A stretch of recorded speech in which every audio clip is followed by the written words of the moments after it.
অনেক খাওয়া দাওয়া হয়েছে বন্ধু। বিরাট বন্ধু, এখন বিল দিয়ে যা। সবসময় কি আমি দিব বেটা? তো তুই দিবি না কে দিবে? আমাদের পকেটে টাকা আছে। এমনি আমার পকেটে 2 টাকা আছে, নিবি? আরে বেটা বাদ দে, আমি দিচ্ছি। তোরাও বেটা আসো।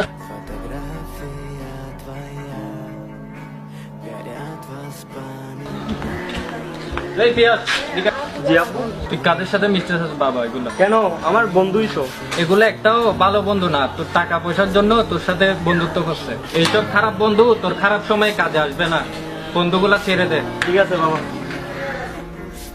অনেকদিন যাবত পিয়াস বন্ধুরে দেখতেছি না বেটা। ও মামা, আমি তোদেরকে বলতে চাইছিলাম এটা। দাঁড়া, আমি আর একটা কল দিয়ে দেখি।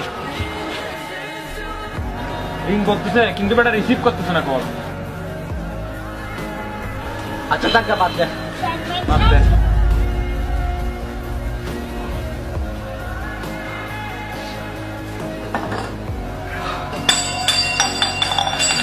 বাবা, বাবা কি হয়েছে তোমার?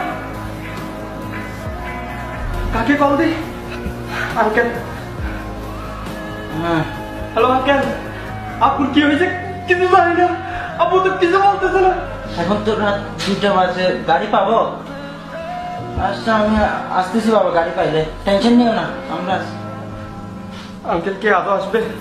সাতমানকে একটা কল দি। বন্ধু,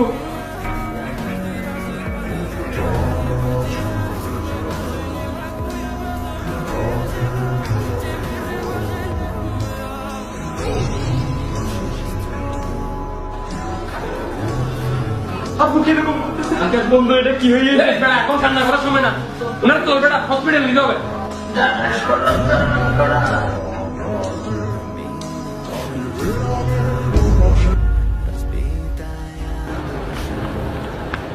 দোস্ত, আঙ্কেলের কি অবস্থা এখন? এখন কিছু বলতে পারতেছি না, তোরা একটু তারা, আমি আসতেছি। আঙ্কেল, আব্বুকে তো এডমিট করাইছি, 30 মিনিটের মধ্যে অপারেশন করাতে হবে, আর এখন এই 2 লাখ টাকা লাগবে। বড় বোনের বিয়ে হয়েছে কিছুদিন হচ্ছে, তুই তো জানো। আচ্ছা টেনশন করিস না, আমি আসতেছি। পিয়াস, কোনো সমস্যা হয়েছে? আরে না, তেমন একটা কিছু হয়নি। দোস্ত, এটা নেই আমাদের পক্ষ থেকে। এটা কি কিরে টাকা? এত টাকা কই পাইছিস তোরা? তোরা কোনো খারাপ কাজ করছিস? আর বন্ধু, তোর গাড়ি কই? তার মানে তোর গাড়ি ভাই, আমরা হইলাম খারাপ বন্ধু, খারাপ সময় কাজে আসি। তুই বেটা কান্না করতেছে? আরে। আরে কোনো সমস্যা নাই, আমরা আছি ভাই।